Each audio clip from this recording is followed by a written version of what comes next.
চাঁদের পাহাড় উপন্যাসের একটি বিশেষ আলোচনা, চতুর্থ পর্যায়। গ্রামে আমাদের খাতির হয়ে গেল খুব। গ্রামে কাদের খাতির হয়ে গিয়েছিল? তাদের খাতির হওয়ার কারণ কী ছিল? গ্রাম থেকে বিদায় নেবার সময় তারা কী উপহার পেয়েছিল? গ্রাম সর্দার তাদের যে কাহিনী শুনিয়েছিল সেটি কী ছিল?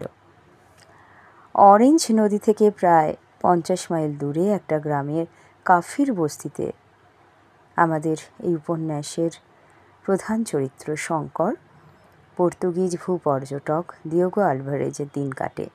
সেখানে তাদের খুব আদর যত্ন হয়েছিল। সেখানে তাদের যে আদর যত্ন হয়, কারণ গ্রামের মোড়লের মেয়েকে ওষুধ দিয়ে আলভারেজ সুস্থ করে দিয়েছিল। সেই ওষুধ ছিল হোমিওপ্যাথি। মেয়েটি বুনো ফল বেশি করে খেয়ে অসুস্থ হয়ে পড়েছিল, কিন্তু আলভারেজের এই ওষুধ খুব কাজ হয় এবং সে সুস্থ হয়ে যায়।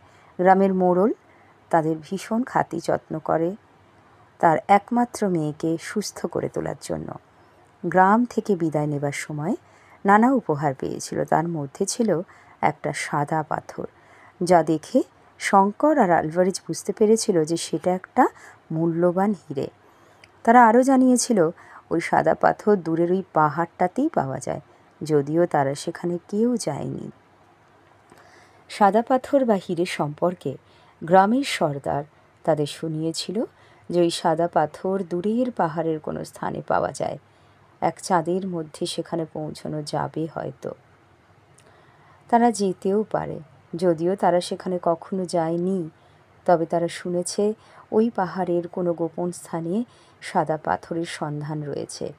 তারা যায়নি কারণ তারা জানে যে ওই স্থানে বনিব নামক উপদেবতা আছে, যেটি পাহারা দেয়। কিন্তু ওখানে যারা যায় তারা কিন্তু কেউ ফিরে আসে না। অনেক দিন আগে একজন সাদা মানুষও ফিরে আসেনি। সেও ফিরে আসেনি, এই ঘটনাটা কিন্তু ওদের মুখ থেকে শোনা।